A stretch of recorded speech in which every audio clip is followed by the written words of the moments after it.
buying. I think I got a lot of stress on my mind. It's a nice day to go. Yeah, I got a line. I'ma call the whole team.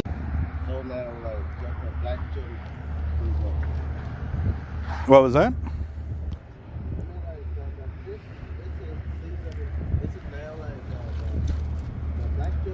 Yeah, it's heating up for the black drum. Basically, the colder and crappier the weather get, it's gonna really turn on the fishing for big black drum and stuff like that. So,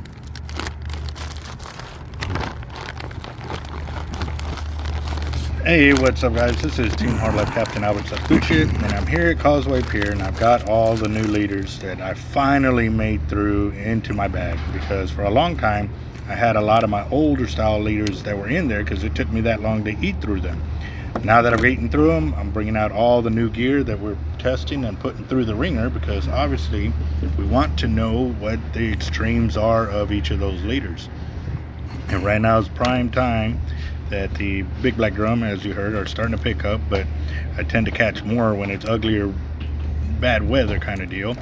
However, I was leaving the shop tonight and I saw that there was a wind. I was like, you know what, maybe it might pick up. So we're gonna give it a shot and see what happens, but got to get my leaders prepped out. I will be casting 8-ounce pyramids right now because there's not a lot of heavy wind, but there is a little bit, so I'm hoping that it'll get the fish to start biting. I'm gonna go ahead and use my double drop leader right here. I've got some bigger hooks on it. It's a heavier mono and everything else, and gonna see how this goes. One of the main things that I will be pointing out is, yes, I am using my newly gotten chest mount. I was going to do the head mount on it, but I figure with the chest mount it was kind of uncomfortable. It was kind of awkward to be sitting there having it on there, and you know, as far as it sticks out, it was kind of blocking my view. So I definitely is going to be something I have to get used to. Kind of the same deal with the head mount, but as you see, I'm using half of sea lice because they're pretty big, and then I'm also using the pinchers of the blue crab on there. Got some leftover fish bites, and I'll leave them on there. Maybe I'll give it some extra flavor to get it going. But I will be trying to wet my line, but right now I don't have any water. So yeah, I'm gonna check the trash can. See, a lot of people sometimes throw a little bit, and I only need, you know, like a couple tablespoons just to get the cast going and go from there. But maybe I'll try something different.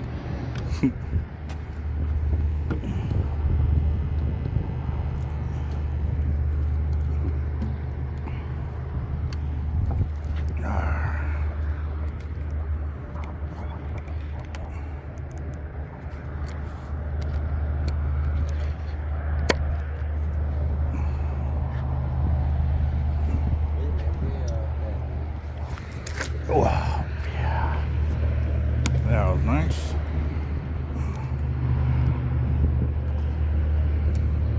And I already burned the line right there. All right, guys, right there with that arrow, you can see one of the lighter white marks on there. That's a burn section right there, and you'll notice it if you see it. It looks like white? It's got little splinters of a cactus or something. Not good. And there's gonna be multiple other ones that I'm gonna find. So stay tuned. Get this in first.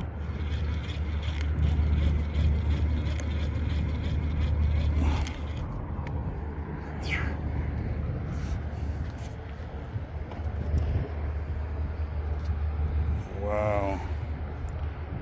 You pulled the crimp off. From here? Yeah. Yeah, from Corpus. Yeah? From Dallas. Oh, okay.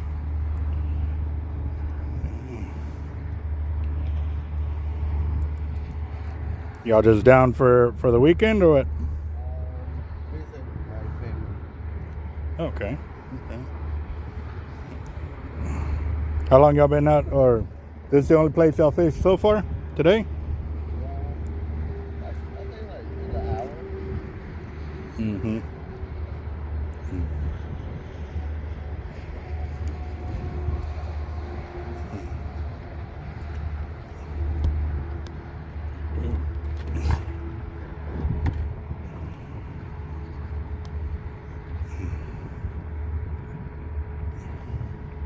Has the wind been picking up, or? Not recently.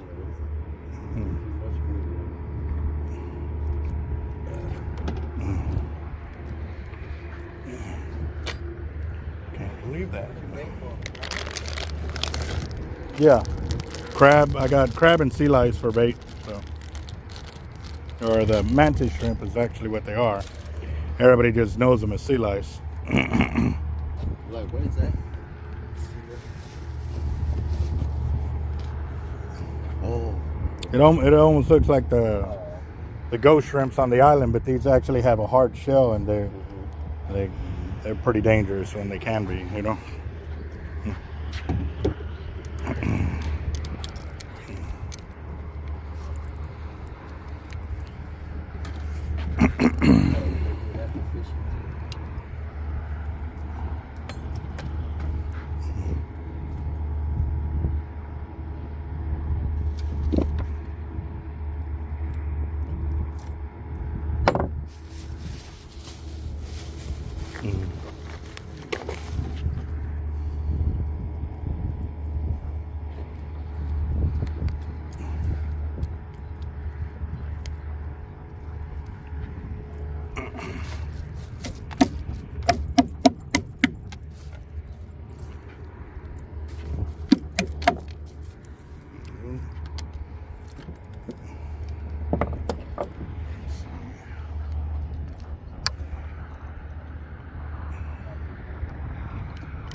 Wetting the line real quick before I go further.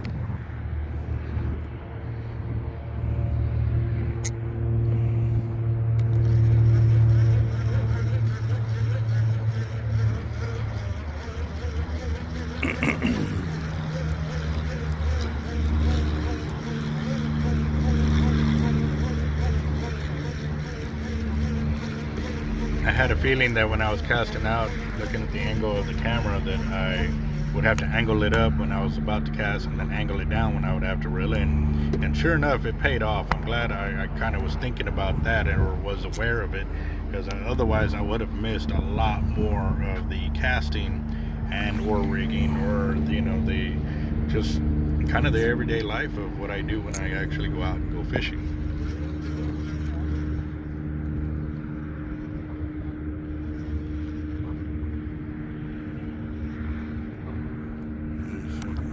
Try one up close, and then we'll start moving further out.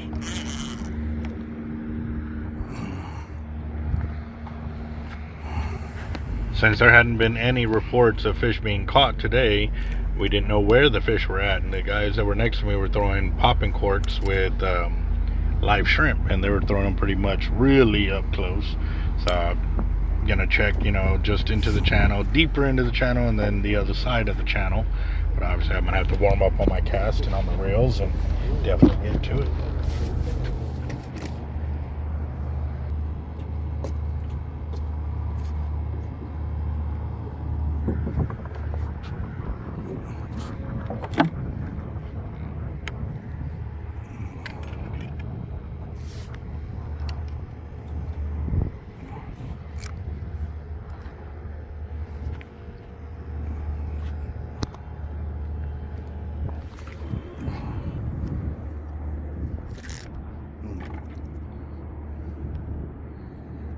One of the other things that I wanted to address was also too, when I reel in, it's the same way that I'm spooling them up on the reels. I don't go super fast back and forth, but you see I'll crank really fast to get the line back on there.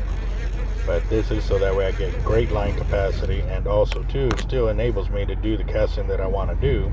And here's up close and personal footage while doing it. Yes, I had the fish bites with me, but because the guys next to me weren't having a lot of luck with the live shrimp, only catching schoolie trout, I did not want to waste any money by putting the fish bites on there when I had all the sea lice and crab. Those baits are a little bit harder to get off the hook, and will definitely, give me an idea of what's going on out there before I fully try to deploy everything I have. The winds, like I said, were kind of pushing when I got here, but they are steadily dropping. So I'm going to go ahead and cast out and test this area and see how it looks, and then we'll go from there.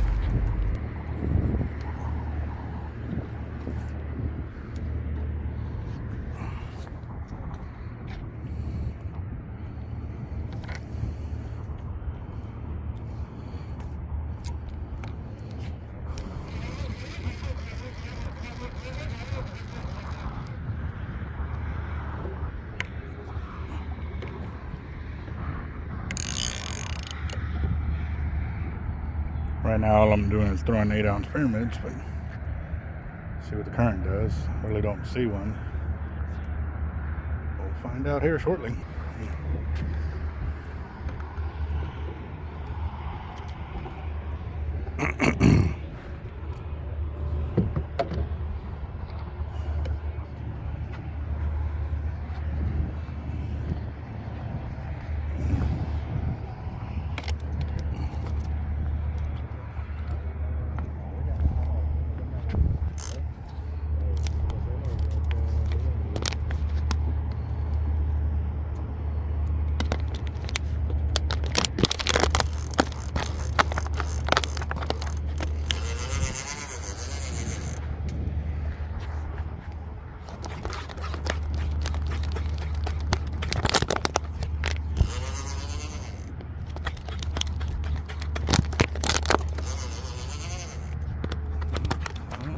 Go. I'm already hitting.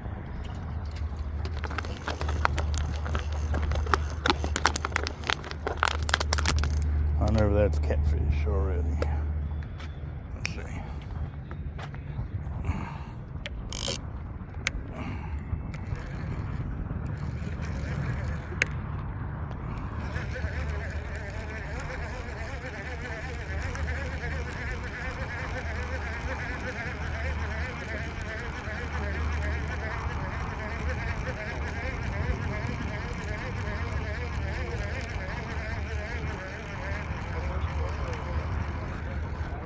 They got to be 15 inches.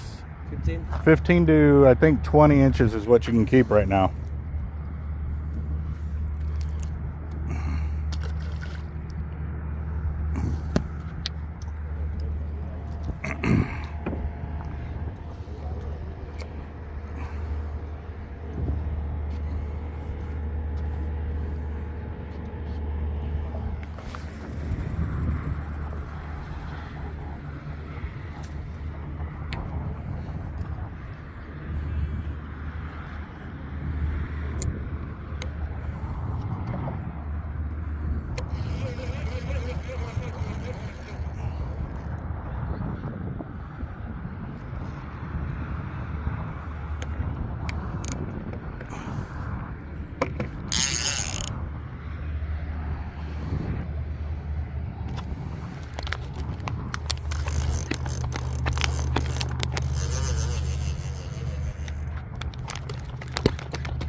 That white right there, that's what I'm trying to get off.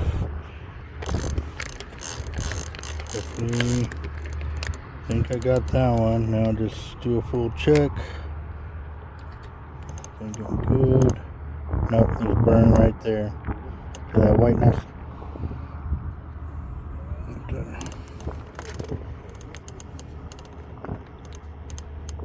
That's it, right there.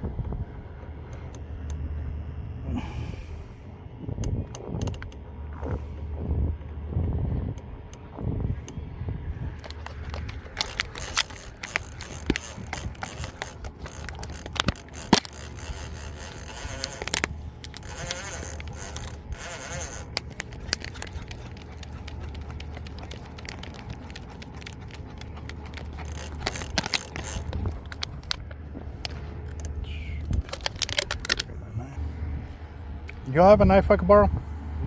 You have a knife I could borrow, or scissors to cut braid?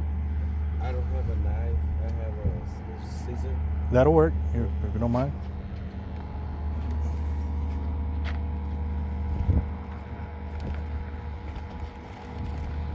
Awesome, thank you.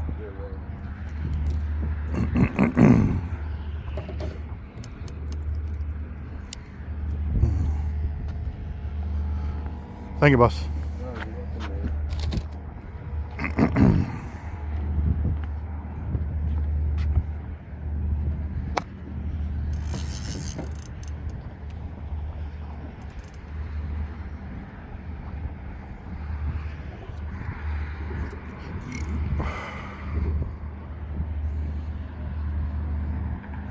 Just so I can get back to fishing, doubling up my braid before I tie it to my leader.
Before I bait up, go and wet the line again, or get the line wet.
Check the baits back.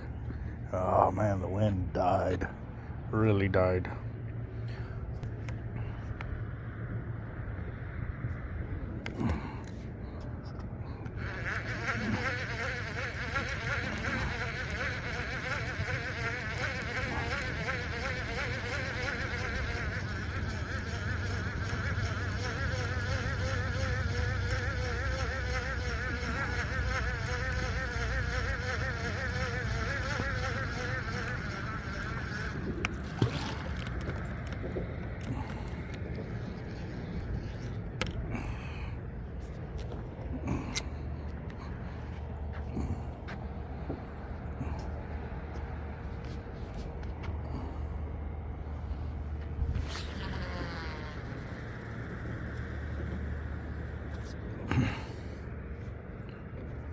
So sharp. I'm still warming up.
Guess it's time to go shoot pool.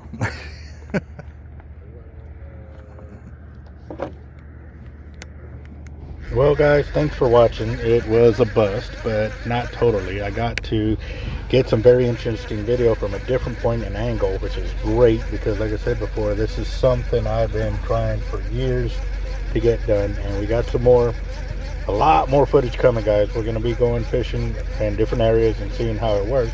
And the good thing about it is my camera's got a light on it, so I'll be able to, you know, fish in dark areas and still get good camera footage of what I'm doing with the reel when I'm reeling, and also how I stow my leaders on there. As y'all saw me taking off the hooks, I do that because it keeps the hooks in a safe area, and anybody that fishes around me or with me will learn that, because if they fish with my gear and help me put up the gear, they learn it. But it also keeps my leaders from flopping all over the place and getting caught up with everything that it doesn't need to be catching other than fish when I am fishing. And as you can see, I bring the hook around the bottom of the reel to the front side of it, and I hook onto my snap swivel, and then I lock the drag over and crank down on it. This allows my hooks to be in the same place. If it's a double drop, then I go hook to hook.